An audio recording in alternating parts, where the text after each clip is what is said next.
15 வயதில் அதிமுக கொடியை பிடித்த நான் என்றைக்கும் கட்சிக்கு விசுவாசமாக இருப்பேன் என அதிமுக முன்னாள் அமைச்சர் ராஜேந்திர பாலாஜி தெரிவித்துள்ளார். விருதுநகர் மாவட்டம் திருத்தங்கல் பாலாஜி நகரில் உள்ள அதிமுக மேற்கு மாவட்ட தலைமை அலுவலகத்தில் சிவகாசி சட்டமன்ற தொகுதிக்கான அதிமுக நிர்வாகிகள் ஆலோசனைக் கூட்டம் நடைபெற்றது.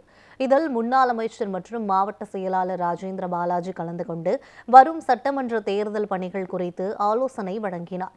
கூட்டத்தில் பேசிய அவர், 15 வயதில் அதிமுக கொடி பிடித்த நான் இன்று வரை தடம் பிரியாமல் கட்சியில் இருப்பதாகவும் நான் கட்சியை விட்டு வரமாட்டேன் என்றும் கூறினார்.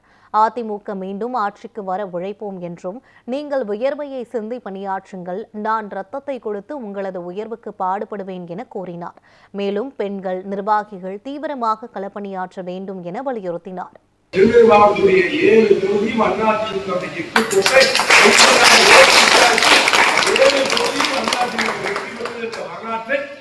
உங்களுடைய ஆதரவோடு என்னால் உருவாக்க முடியும். எடப்பாடி வெற்றியை கொண்டு சேர்க்க முடியும். தமிழ்நாடு முழுக்க 210 தொகுதிகள் அதிமுக வென்றது என்ற வரலாறு உருவாகக்கூடிய சூழல் இருக்கிறது. அதை சரியாக நாம் பயன்படுத்துவதற்கு நம்முடைய உழைப்பை காட்டுங்கள், உங்களுடைய வேர்வை காட்டுங்கள். உங்கள் வேர்வை செஞ்சிருந்த ஒரு உழைப்புக்கு ரத்தத்தை கொடுத்து உங்களுடைய உயர்வுக்கு நாங்கள் பாடுபடுவோம், நான் பாடுபடுவோம் என்ற உறுதியை சொல்லி